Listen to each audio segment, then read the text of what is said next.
મૂળભૂત વાતે પાછા ચડી। મૂળભૂત વાતે એટલે ઓલા બંધ ખૂણાનો પ્રોબ્લેમ હતો ને મિથેનમાં ને, એમાં આપણે કીધું ને 109.5 થઈ જાય, એકબીજાને લમ નથી ને આ બધા ડખા, એ સમજવાની કોશિશ કરીએ, કારણ કે આપણો ઈરાદો મૂળભૂત રીતે એ જ સમજવાનો હતો। અને પાઉલિંગે આ થિયરીમાં સુધારા કરીને જે આપ્યું ને, આ છેલ્લો સેક્શન સંકરણ। સંકરણ એવી બાબત છે કે જે પાઉલિંગે સુધારા સાથે રજૂ કરી છે। વીબી થિયરીનો સુધારો એટલે સંકરણ, અને આગલી જે વીબી થિયરી હતી ને એ તો જૂની હતી એ જ છે, એમાં કાંઈ પાઉલિંગે સુધારા નથી કર્યા। પાઉલિંગે સુધારા ક્યાંથી? સંકરણથી કર્યા। હું તમને બેઝિક ઓરિજિનલ થિયરીનું સંકરણ કહું તમને, આપણી બુકમાં એ રીતથી સમજાવેલું નથી, પણ રીત એટલી સચોટ છે કે ગળે ઉતરી જ જાય। અમે ભણતા ને ત્યારે પહેલી વખત અમે એ થિયરી કોલેજ ટાઈમે એમાંથી વાંચીને ત્યારે બહુ સમજાણું, બહુ મજા આવી હતી। તો સમજવાનું ત્યાંથી જ ચાલુ કરીએ સંકરણ કન્સેપ્ટને। સંકરણ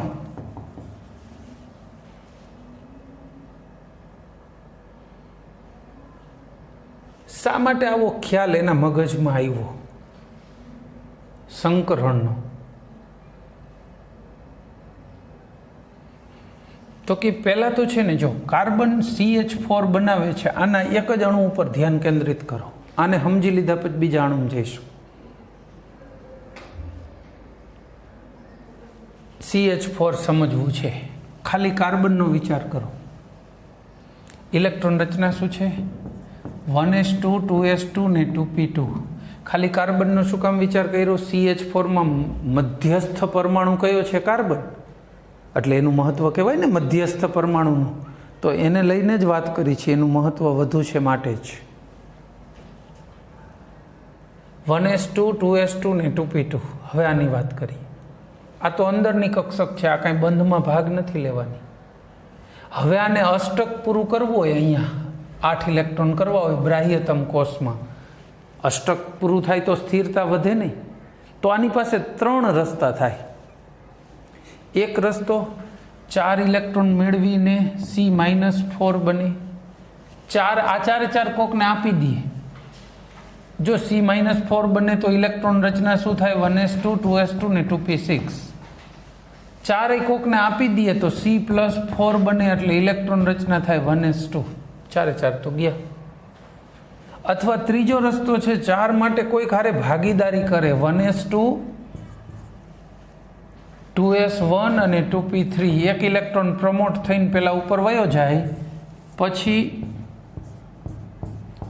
આની કોક હારે ભાગીદારી કરી લે હાઇડ્રોજન સાથે, હાલો, અને એ બીજો ઇલેક્ટ્રોન ક્યાંથી આવે? વિરુદ્ધ ભ્રમણવાળો ઇલેક્ટ્રોન હાઇડ્રોજનમાંથી આવે। જો એ વિરુદ્ધ ભ્રમણનો ન હોય તો ભાગીદારી ન થાય, એટલે અર્ધપૂર્ણ કક્ષકો હાઇડ્રોજનની અર્ધપૂર્ણ કક્ષક હારે જોડાઈને બંધ બનાવે, તો આને ભાગીદારી કઈ કહેવાય? C અને H છે। તો કાર્બન આ 3માંથી કયો રસ્તો લેશે? જો રસ્તા નંબર 1 હાલો, એમાં મુશ્કેલી શું પડી શકે?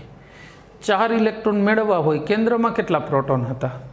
6 પ્રોટોન 6 ઇલેક્ટ્રોનને પકડી રાખતા હતા।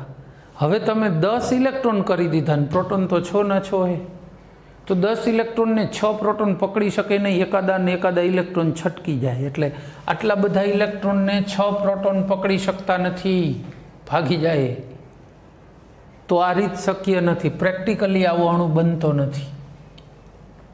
બીજો રસ્તો C+4। આયનીકરણમાં આપણે ભણ્યા હતા 3જા ચેપ્ટરમાં, પહેલો ઇલેક્ટ્રોન કાઢો ને એટલે ઉર્જા પ્રમાણમાં ઓછી જોઈ, પણ બીજો કાઢવો હોય તો પહેલાં કરતાં ઉર્જા કેવી જોઈએ? વધારે। શું કામ વધારે જોઈ? તો કે પહેલો ઇલેક્ટ્રોન કાઢ્યો એટલે હવે ઇલેક્ટ્રોન ઓછા થયા અને કેન્દ્રમાં પ્રોટોન વધી ગયા, હવે બીજો ઇલેક્ટ્રોન કાઢવો હોય તો ખૂબ ઉર્જા લગાવવી પડે, અને જે કાઢ લ્યો પછી ત્રીજો અને પછી ચોથો કાઢો ત્યારે +4 તો બને ને। ત્યાર પહેલાં કેન્દ્રનો ધન વીજભાર જ એટલો પાવરફુલ થઈ જાય કે બાકીના ઇલેક્ટ્રોન કાઢવા માટે તો અતિશય ઝાઝી ઉર્જા જોઈએ, એટલી બધી ઉર્જા આપો એટલે C+4 ત્યારે માંડ બને, અને એટલી બધી ઉર્જાવાળો આયન હોય, અણુ હોય કે પરમાણુ હોય અસ્થાયી બની જાય। ઉર્જા વધે એટલે સ્થિરતા ઘટે, તો આ તો આમે સ્થિર ન રહી શકે, ઉર્જા વધી ગઈ એટલે એ કેન્સલ। તો કાર્બન આવો રસ્તો સ્વીકારે છે, એટલે કાર્બન છે ને ભાગીદારીનો રસ્તો સ્વીકારે છે। જો વીબી થિયરીનો બેઝ પાઉલિંગે બહુ બેઝિકથી જ પકડવાની કોશિશ કરી કે આ ભાગીદારીનો રસ્તો લેવાનું આ જ માત્ર કારણ છે। હવે બીજું કારણ, હવે પ્રશ્ન ક્યાં થયો?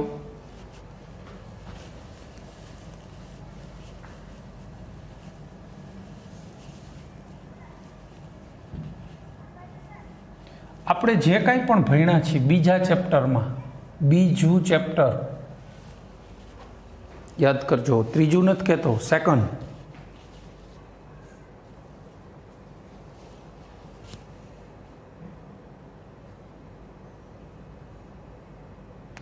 આ સાથે એક વચ્ચે બધાને જાણકારી આપી દઉં, કેટલાક વિદ્યાર્થી મિત્રો બિનજરૂરી અને વાહિયાત સવાલો પૂછે રાખે છે। ન પૂછો, તમારે આમાં પ્રોબ્લેમ હોય છે તો પૂછી લો। પરીક્ષામાં કેટલો સિલેબસ આવશે? મેં કીધું પરીક્ષા કઈ તારીખે છે? તો કે ખબર નહીં। કોણે તમને કીધું પરીક્ષા છે? તો કે ખબર નહીં। તો સિલેબસની શું ચિંતા है? બરાબર, સિલેબસની ચિંતા ક્યારે હોય? કે આજે સ્કૂલ એનાઉન્સ કરે કે ભાઈ તમારી પરીક્ષા છે 1લી તારીખે, 5મી તારીખે, 15મી તારીખે, આવતા મહિને, 3 દિવસ પછી, અને તમે પૂછો કે ભાઈ એમાં કેટલો સિલેબસ કવર થવાનો છે, તો બરાબર છે। તમારી કોઈ જ પરીક્ષા અમે જ્યારે પણ એનાઉન્સ કરી રહ્યા હોય રૂટીન ટેસ્ટ, તો એમાં અમે સિલેબસ તમને આપીશું, અને ન આપ્યો હોય તો પૂછી શકાય, નો પ્રોબ્લેમ। પણ મેં ક્યાંક પેપરમાં વાંચ્યું હતું કે સિલેબસ 30% 40% કટ થવાનો, એમાં કયા કયા ચેપ્ટર કટ થવાના છે? આ તમે અત્યારે લ્યો છો એ કટ થશે ચેપ્ટર કે નહીં થાય? તો જ્યાં વાંચ્યું ત્યાં જ વાંચી લો ને પૂરેપૂરું। જો તમારે પેપર જ વાંચવું છે, એમાં લખેલી સૂચનાઓ મુજબ ફોલો કરવું હોય તો અહીંયા વાંચી લો, બરાબર છે? એટલે વાંચવાનું એનું સાઈડમાં મૂક દો ભાઈ, ક્યારે કયો 30% કપાશે હજી કોઈને ખબર નથી, સરકારે નથી બનાવ્યું। પણ આવા સવાલો ધડ માથા વગરના ટીચરોને કરીને કંઈ ફાયદો નથી। અમને સરકાર પૂછવાની નથી દરેક ટીચરોને સાહેબ તમે કયો એ ચેપ્ટર કાઢી નાખી, બધાને પૂછીને મેળ પડે, તમને નથી। હવે 11માં આવ્યા એટલી ખબર નથી પડતી કે સિલેબસ ડિઝાઇન કરવા માટે દરેક ટીચરને પૂછવામાં ન આવે। અને બીજું કે એમાં ભેગું જ સરકારે જાહેર કર્યું હોય કે ભણવાનો તો આખો સિલેબસ છે, એટલે કાઢવાનું જે કાંઈ હોય એ તો ક્યારે હોય? વાંચવા ટાણે કાઢવાનું કહે ને, અત્યારથી કહે તો કોઈ ભણાવે જ નહીં કોઈ સ્કૂલવાળા। હવે એ બધું થોડુંક વિચારો ને મગજ ચાલે એવું કામ કરો, ન ચાલે તો કંઈ વાંધો નહીં, તો પછી એ દિશામાં થોડું કંઈ ન ચલાવો। તમને જે ચેપ્ટર અહીંથી ભણાવીએ છીએ એ ચેપ્ટર તૈયાર કેમ થાય એ જ મગજમાં ઉતારો। અહીંથી એનાઉન્સ થયું કે સોમવારે પરીક્ષા, કયો સિલેબસ આપી જ દીધું હશે, ન આપ્યો હોય પૂછી લો, વાત પૂરી। પરીક્ષા ક્યારે જઈને પરીક્ષામાં કેટલા માર્કનું પેપર હશે? અરે ભાઈ પરીક્ષા જ અમે એનાઉન્સ નથી કરી તો માર્કનું ક્યાં તમને કહેવાનું છે? કોણે એનાઉન્સ કરી પરીક્ષા? 2-3 વિદ્યાર્થીઓએ જોકે એવી કોમેન્ટ આપી કે સાહેબ તમે બહુ સ્ટ્રિક્ટ પડો ને એટલે પૂછવામાં ગભરાટ થાય છે। ભાઈ સ્ટ્રીક સિલેબસ માટે, ભણતર માટે સ્ટ્રીક છીએ, બિનજરૂરી આલતું ફાલતું ટાઈમ બગાડે નહીં એના માટે સ્ટ્રીક છીએ, ભણાવવા માટે નહીં। આમાંથી કંઈક પૂછ્યું હોય કે કંઈક હોય તો હું તરત જ સરખો જ જવાબ આપીશ, પણ મેં જવાબ તો સરખો જ આપ્યો, જવાબનો પ્રશ્ન નથી। પણ મારું શું કહેવું છે કે આવા વિદ્યાર્થી હોય ને એ બધાનું ખોટે ખોટું બીપી વધારે કારણ વગરનું। તમને પરીક્ષા કોણ એનાઉન્સ કરશે? ટીચર, સ્કૂલ, બરાબર છે? ત્યારે રાઈટ છે કે તમે પૂછી શકો સિલેબસ કેટલો। જેને પરીક્ષા એનાઉન્સ નથી કરી એને કોઈ દી પૂછવાનું નહીં સિલેબસ કેટલો, એ ક્યારે પૂછવાનું થાય? પરીક્ષા એનાઉન્સ કરી ત્યારે, બરાબર? પરીક્ષા હંમેશા સિલેબસ ભણાતો હોય, સાયન્સમાં હારે હારે તૈયાર કરતો જ રહેવાનો હોય, ગમે ત્યારે કહી દે। દાખલા તરીકે મારું આ ચેપ્ટર પતે આવે ત્યારે હું કહી દઉં ભાઈ હવે આ ચેપ્ટર ચોથું પતી ગયું તો આગલા 2 કે 3 ચેપ્ટરની અથવા ચોથા સહિત આટલાની ટેસ્ટ અઠવાડિયા પછી, 7 દી પછી, 5 દી પછી। અથવા અમે લોકો અત્યારે શું કરી છીએ, ટાઈમ ટેબલ બનાવી રહ્યા છીએ, આજે કદાચ મુકાઈ જ ગયું હશે, ગઈકાલે મુકાઈ ગયું હશે, પણ આ લેક્ચર આગળ પાછળ આવતા હોય પાછા, પણ એ ટાઈમ ટેબલ આપ્યું હશે તો એમાં તારીખ આપી હશે પરીક્ષાની. તારીખ નજીક આવે ને ત્યારે તમને એનાઉન્સ કરવામાં આવશે કે આટલો સિલેબસ. એ અમે એનાઉન્સ કરી દઈશું, બધાએ પૂછપૂછ કરવાની જરૂર નથી. ચાલ્યા એટલા ચેપ્ટર તૈયાર કરો, એમાંથી જ આવશે, બહારના નહીં આવે. બસ આ તો ઘણાને દિમાગમાંથી નીકળતું જ નથી. ચાલ્યા એટલા ચેપ્ટર તૈયાર કરો, એમાંથી આવશે. તમે એ તૈયાર રાખો, બસ એની પરીક્ષાઓ આવશે. એટલે હવેથી પરીક્ષાની પાછા પૂછે પેપર સ્ટાઇલ શું હશે? અરે ભાઈ, પરીક્ષાનું જ અમે નથી કીધું તો પેપર સ્ટાઇલનું ક્યાં કહેવાનું હોય? ધડ માથા વગરની વાતો કરે છે. બરાબર ને? આપણે કાળા કલરનું એરોપ્લેન લેવું છે એના જેવું. પણ એરોપ્લેન લેવું જ નથી. હજી ક્યાં વાત કરી લેવાની? કોણે કીધું કે લઈ આવવાનું હોય? કાલ કીધું કોઈ મોકલા તમને લેવા? તો કલર ડિસાઇડ કરવા હાટું મીટિંગ હોય. બરાબર? એટલે ધ્યાન રાખો કે એવા કોઈ આલતુ ફાલતુ સવાલો ન પૂછો. સ્કૂલ ક્યારે ખુલવાની છે જેને ખબર હોય ને એ અમને જણાવો, અથવા પૂછપૂછ ન કરો. સ્કૂલો જ્યારે ખુલવાની હશે ને ત્યારે સરકાર એનાઉન્સ કરશે, ટીચરો નહીં. હજી તમને આટલા સમય કોરોનાની આટલી તકલીફ પડી માર્ચ મહિનાથી, તો તમને કે બધાને સમજાણું નહીં હોય કે સ્કૂલો ક્યારથી ખુલવાની છે, ક્યારથી ખોલી શકાય. સ્કૂલો સરકારની ગાઈડલાઈન મુજબ ખુલશે. બીજું, ભણવાની ચિંતા ન કરો, ઓનલાઈન થાય છે એટલું ભણો. બરાબર છે? હવે અમુક એવી રીતે આવે છે કે સાહેબ ઓનલાઈનમાં કાંઈ સમજાતું નથી. બરાબર, ખૂબ જ સારી વાત છે, અને જરાય ખરાબ નથી ગણતા. શું કામ? એમને ખબર તો હે કે ઓનલાઈન ભણવાનું ચાલુ છે, એને પ્રયત્ન કર્યો ભણવાનો, પછી એને સમજાણું નહીં તો કોને પૂછવું? એ પૂછવા માટે અમારા સુધી પહોંચ્યા, ફોન કર્યો, ગમે તે રીતે પહોંચ્યા. પણ મારે કહેવું છે કે એ સારું છે, એ સારું સ્ટેટસ છે, કંઈ વાંધો નહીં. તમારે આજ નથી સમજાતું, કાલ સમજાશે, આગળ ચાલુ રાખો. અને પહેલા ચેપ્ટરથી, પહેલા લેક્ચરથી જ ફરીથી સાંભળવાની કોશિશ કરો. જ્યારે દિમાગમાં જરૂરત જણાશે ને તમને આ ભણતરની, ત્યારે સમજાવવા માંડશે. કારણ કે સમજાવનાર આ જ ટીચર છે. આ જ ટીચરો પાસે સામે બેઠા હોય ને સમજાય ને આમાં ન સમજાય તો એનો મતલબ તમારા દિમાગમાં હજુ જરૂરિયાત પૂરી નથી ક્રિએટ થઈ. અમુકને થઈ ગઈ છે, એ બાળકો પૂરેપૂરું ભણી રહ્યા છે. તમે ભણી લેશો. સ્વાધ્યાય માટે મને પૂછતા હતા ત્યારે હું જવાબ દેતો હતો કે ભાઈ આ વાંધો નહીં, સ્વાધ્યાય તમારે થાય તો ગણવાનું, ઓનલાઈન મળે, આ તે, એ બરાબર છે. પણ હવે પરીક્ષા જેની નક્કી નથી એના સિલેબસ પૂછો હો ને એના ચેપ્ટર ક્યાં નીકળવાના, તો જેને સરકારે છાપામાં દીધું હોય 30% કાઢવાનો, તો એ જ આપશે ને કે કયો 30% કાઢવાનો સિલેબસ. બરાબર? એટલે તમે એવા સવાલો બિનજરૂરી વારંવાર બધા પાછા 5-6 જણાએ પૂછ્યા. હવે એ તો નામ નથી દેતો, એટલે તમને ખબર પડી જ જાય કે આપણે પૂછ્યો તો. બરાબર? એવું નહીં પૂછતા.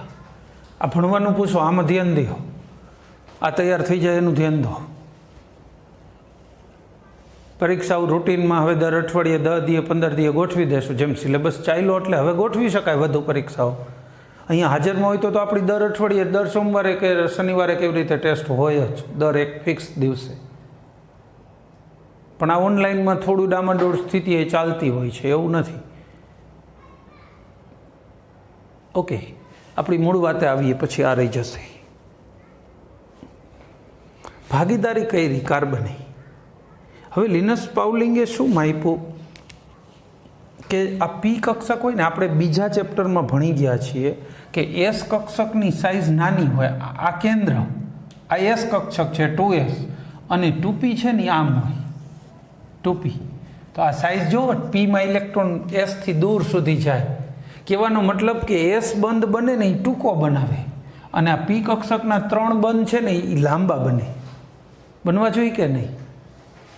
અમે તો બધામાં એચ જ છે, એચની એસ કક્ષક જ છે, પણ આ 3 પી કક્ષકો બંધ બનાવી રહી હોય તો 3 બંધ કેવા થવા જોઈએ? આ એક બંધ ટૂંકો હોવો જોઈએ, અને આ 3 બંધ કેવા હોવા જોઈએ? લાંબા હોવા જોઈએ ને. 3 લાંબા હોવા જોઈએ ને એક ટૂંકો બંધ હોવો જોઈએ.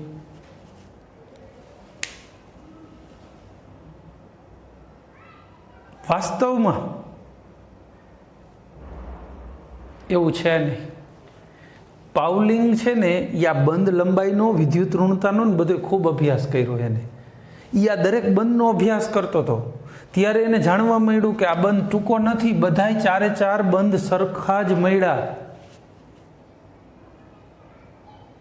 ચારે ચાર બંધ 109 પાઇકોમીટરના જ મળ્યા, એકદમ સરખા. હવે નવાઈ લાગી, ચાર બંધ સરખા કેવી રીતે બને? આ જોઈને તો લાગતું જ નથી કે સરખા બને.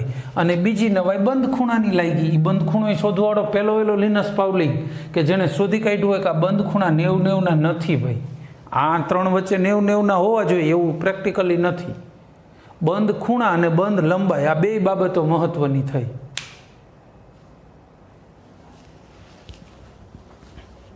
આના ઉપર પાઉલિંગે ખૂબ વિચાર્યું. હું આને જરા ઉપર ફરીથી લખીશ અને પાછું અહીંયાથી કહીશ. એને ખૂબ વિચાર્યું. હવે તમે વિચારો કે આંબલી મોઢામાં મૂકો છો પણ ખાટી નથી લાગતી, સેવ મમરા ખાવ છો પણ મોરા નથી લાગતા. આવું ક્યારે બને?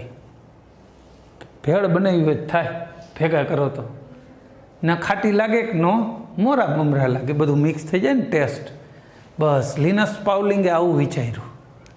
એણે વિચાર્યું કે આ તો હાલો ભાગ નથી લેતી, આંતરિક કક્ષક છે. આ બે ઇલેક્ટ્રોન, આ બે ઇલેક્ટ્રોન ઉત્તેજિત કાર્બન થાય, ઉર્જા મેળવે તો આ એક ઇલેક્ટ્રોન નીકળીને અહીંયા આવે ને સ્પિન બદલી જાય, હો શિફ્ટ થાય ત્યારે. હવે આ કક્ષકો મિક્સ થતી હશે, ભેળ બનતી હશે. કેટલી કક્ષકો મિક્સ થઈ? એક S અને 3P. આ એકડો લખવાની જરૂર નહીં, sp3 ચાલે. અને આને સંકરણ નામ આપ્યું. મિક્સિંગ કર્યું ને, ભેળ બનાવી એમ તો લખાય નહીં, sp3 સંકરણ. તો આ નવી કેટલી કક્ષકો બની ગઈ?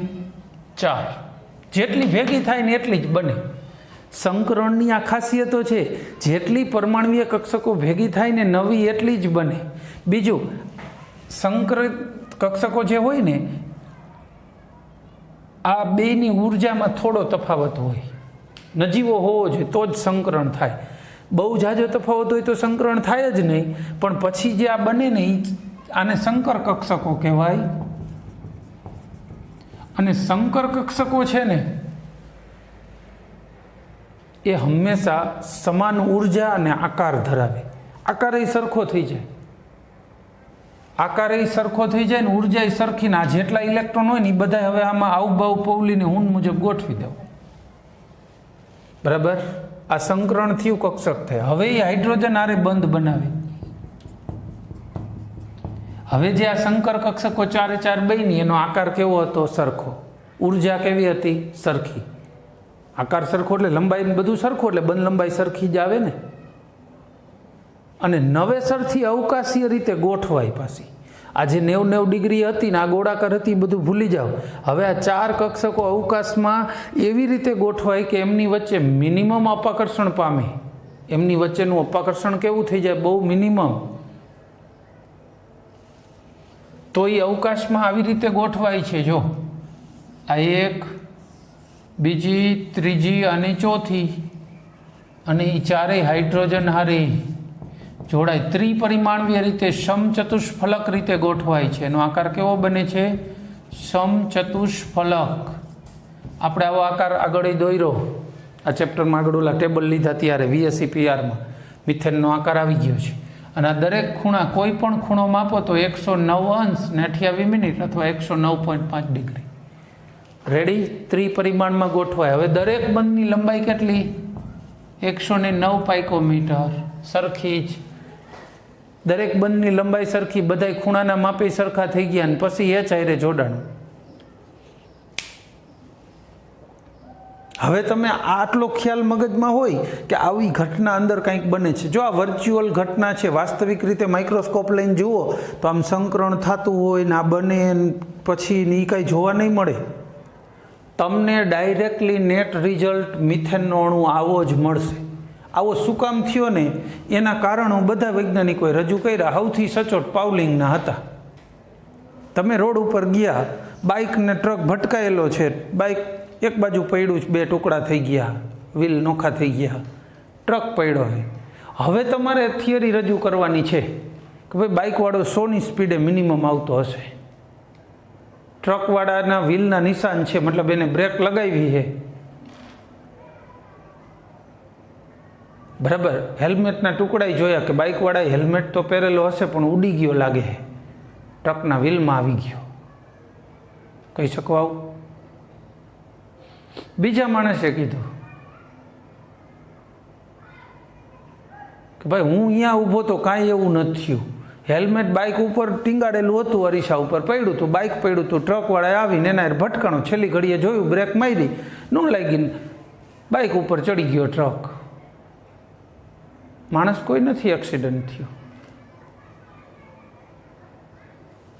થિયરી. હવે તમે સ્થળ સંજોગો મુજબ બધા બીજા કે ભાઈ આ ભાઈ કે સાચું લાગે છે આ બધી પરિસ્થિતિ જોતા, એ સાચું. અહીંયા એવું થયું, દરેક વૈજ્ઞાનિકોએ આ બાબત ચારેય બંધ સરખા એ સમજાવવા માટે નોખી નોખી બાબતો રજૂ કરી હતી, પણ પાઉલિંગે સૌથી સચોટ બાબત રજૂ કરી સંકરણની, કે આવું સંકરણ અંદરો અંદર થઈ જતું હોય છે, આપણને જોવા નહીં મળે, આપણને સીધું આ નેટ રિઝલ્ટ જોવા મળે છે, પણ આ રિઝલ્ટ કેવી રીતે શક્ય બન્યું ને એના માટેની સચોટ કારણો એને રજૂ કર્યા ને એ કારણને સમજાવવામાં સંકરણ સમજાયું. બરાબર. સંકરણ થવા માટેની થોડીક અનિવાર્ય શરતો છે. એમ તો કક્ષક રાઈટ અડધી જ ભરાયેલી હોવી જોઈએ એવું કશું નથી. ઇલેક્ટ્રોનનું પ્રમોશન થઈ જ જવું જોઈએ. આ ઇલેક્ટ્રોન આમાં જાય તો જ સંકરણ થાય એવું કાંઈ નહીં. આખી ભૈરી હોય તોય સંકરણમાં ભાગ લઈ શકે, આખી ખાલી કક્ષક હોય તોય સંકરણમાં ભાગ લઈ શકે, પણ એ જે ભાગ લે એ બધાની ઉર્જા કેવી હોવી જોઈએ? નજીક નજીકની. દાખલા તરીકે 2p હોય, હવે એ 5p આરે સંકરણ ન કરી શકે, વચ્ચે બીજી કેટલીય કક્ષકો વહી ગઈ, એ બધાની ઉર્જા આના કરતાં આની થોડીક વધુ છે, એટલે અહીં જો ગેપ છે, આ ત્રણેયની સરખી છે, પછી વળી થોડી ઉર્જા વધુ એટલે પછીની કક્ષક આવે ને. એમ નજીક નજીકની હોય ને એ સંકરણમાં ભાગ લે, અને એમાંય તો આ સંયોજકતા કક્ષકો એટલે સૌથી બાહ્યતમ જે હોય ને એ જ કક્ષકો ભાગ લે. આ થઈ સંકરણની અનિવાર્ય શરતો, કે ભાઈ આટલી શરતો ફૂલફિલ થાય તો સંકરણ થાય. સંકરણના પ્રકારો, આ એક પ્રકાર તો થઈ જ ગયો. જો sp3 સંકરણ એટલે એક s અને 3p ભાગ લઈએ તો એને sp3 સંકરણ કહેવાય. કોઈક તમને પૂછે કે આમાં s લક્ષણ કેટલા ટકા? s 25%, અને 3p હોય તો 75% p નું લક્ષણ આવે. એટલે શું થાય એ તમને કહું, એનું લક્ષણનો ફરક ક્યાં પડે. p કક્ષક આવી હતી કે નહીં? s કેવી હતી? આવી. હવે sp3 સંકરિત કક્ષક કેવી હોય? આવી. શું કામ? તમે આ બે આકૃતિને ભેગી કરો છો, આનો ફાળો 25% અને આનો 75%, એટલે આ જે લોબ છે ને એ વધુ ગોળાઈવાળા થોડાક બની જાય. લોબ તો બે રહીએ ને. હવે કોઈ પણ પરમાણુ છે, માની લો કે આ કાર્બન છે, એની પાસે આવા બે લોબ હોય, હાઇડ્રોજન અહીંયા જોડાય. લોબ એટલે શું હતું પહેલાં તો? આ કક્ષક એટલે શું? કક્ષક કોને કહેવાય? બીજા ચેપ્ટરમાં કહી શકીએ. કક્ષક કોને કહેવાય? જ્યાં ઇલેક્ટ્રોન મળવાની સંભાવના હોય એને કક્ષક કહેવાય. યાદ છે? સંભાવના ઉપરથી જ આકાર દોર્યો તો જ્યાં ઇલેક્ટ્રોન મળવાની મહત્તમ સંભાવના હતી. હવે અહીંયા હાઇડ્રોજન આવી જાય તો ઇલેક્ટ્રોન મળવાની મહત્તમ સંભાવના ક્યાં વધી જાય? સી ને એચ ની વચ્ચે અહીં વધી જાય. તો અહીં તો સંભાવના ઘટી જાય ને, એટલે આ સંભાવના કેવી થઈ જાય? ઘટતી ઘટતી ઘટતી ઘટતી સાવ નાની થઈ ગઈ. આ લોબ નાનું થઈ ગયું, એટલે સામેનું લોબ છે ને એ એટલું નાનું થઈ ગયું. ન દોરીએ તો ચાલે, દોરવાની જરૂર નથી. દોરવું હોય તો દોરી શકાય, પણ ન દોરીએ તો ચાલે. નાનું શું કામ થઈ ગયું એ સમજાવું છું. અત્યારે 12માં ઉપયોગી છે. 12મા ધોરણમાં હું ભણાવતો હોય ત્યારે કહું કે અહીંયા લોબ હતું એ નાનું થઈ ગયું હતું, હવે જો એ બંધ તૂટી જાય આ પાછો તો એ લોબ પાછું મોટું થઈ જાય ને, જેવડું હતું એવડું ને એવું. આ બંધ તૂટી જાય તો એ પાછું મોટું થઈ જાય. બરાબર છે? આપણે એ સામેના લોબ દોરીશું નહીં ક્યાંય. આ કાર્બન એક જ સિંગલ લોબ દોરી છે, પણ તમારા ધ્યાનમાં રહીએ કે સામે લોબ છે ખરું. બીજું, એકલી પી કક્ષક હોય તો લંબાઈ વધુ હોય, sp3ની લંબાઈ સહેજ ઓછી ને ગોળાઈ વધે. આ બેનું મિશ્રણ થાય એટલે એવું તો થવાનું જ ને.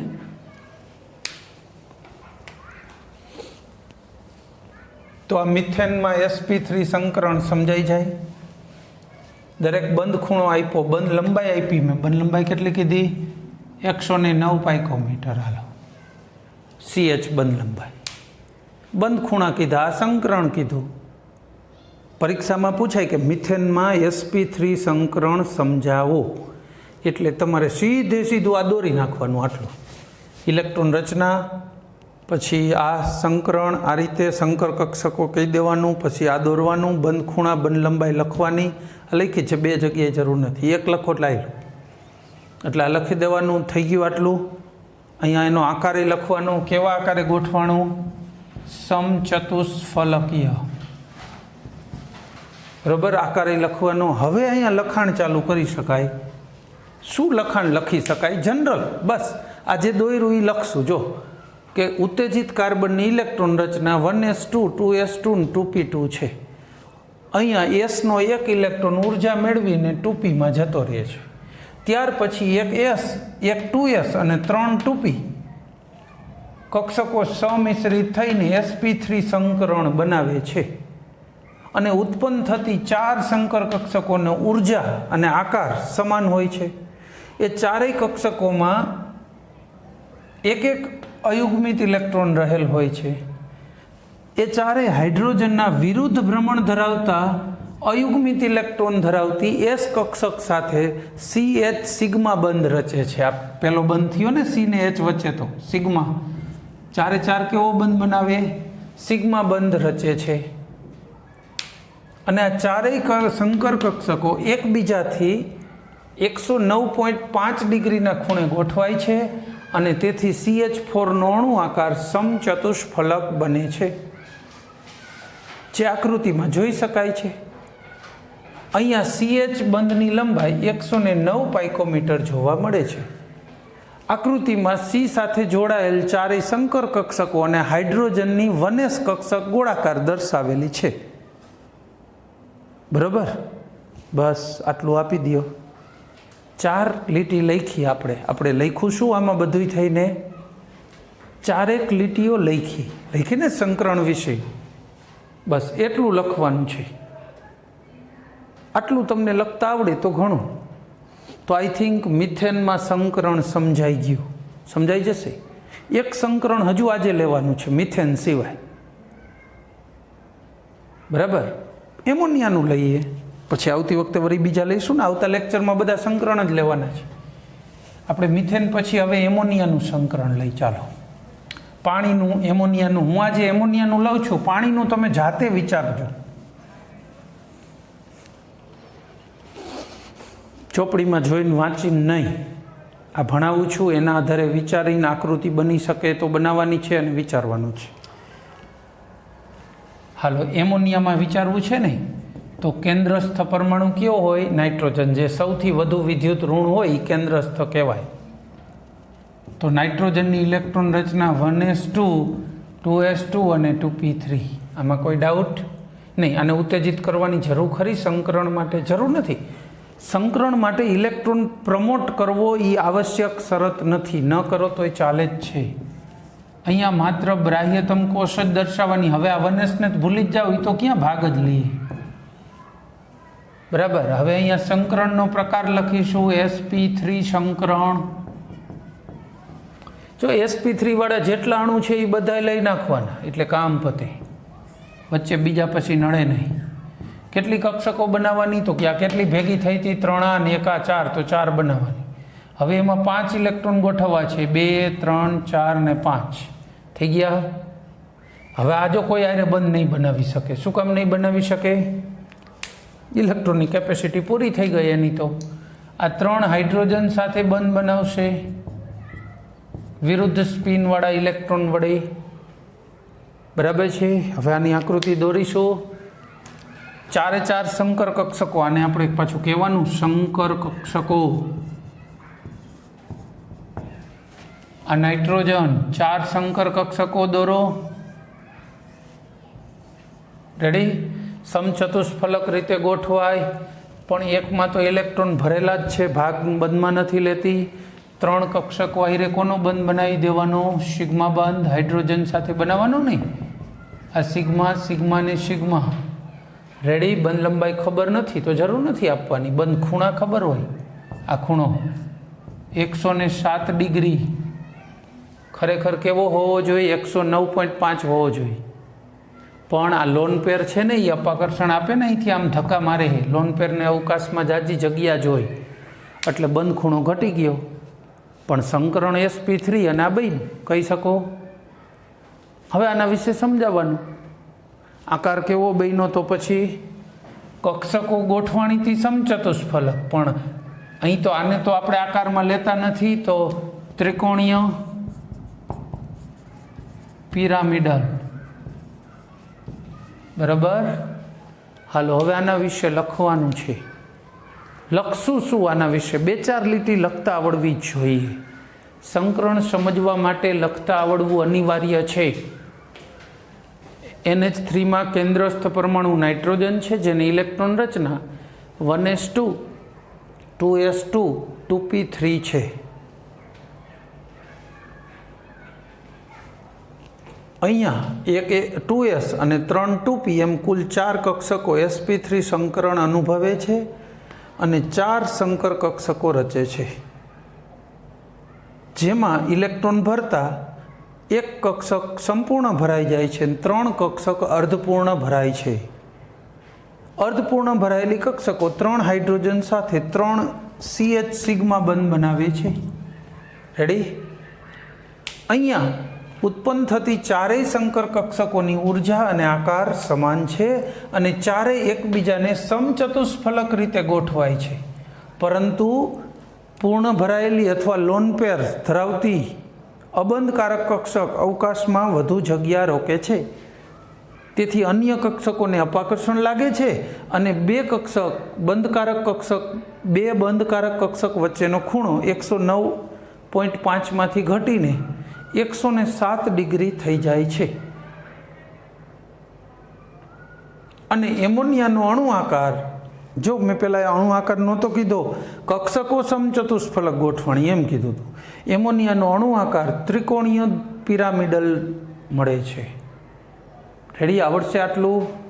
લખાણ બુકમાંથી વાંચ કરવા કરતાં આ વિડીયોમાંથી હું બોલું છું એ સાંભળીને લખવાનું રાખો. પૂછવું હોય 2 જ માર્કમાં પૂછાય. આ વસ્તુ ફિક્સ માર્ક છે. આ સાચું હોય તો લખાણ વાંચવાની જરૂર નથી, 2 મળી જાય. અને આ ખોટું હોય તોય લખાણ વાંચવાની ક્યાં જરૂર છે? તો લખાણ સાચું કેવી રીતે થાય? કોકમાં જોઈને લખ્યું હોય એ તો કોપી કેસ થાય. આ ખોટું હોય અને છતાંય તમે લખાણમાં સાચું લખો તો મારી દ્રષ્ટિએ તો કોપી કેસ કરવો જોઈએ. બરાબર છે? એટલે એ સંજોગોમાં માર્ક તો મળે જ નહીં ને, એમ કોપી કેસ થાય, માર્ક ન મળે.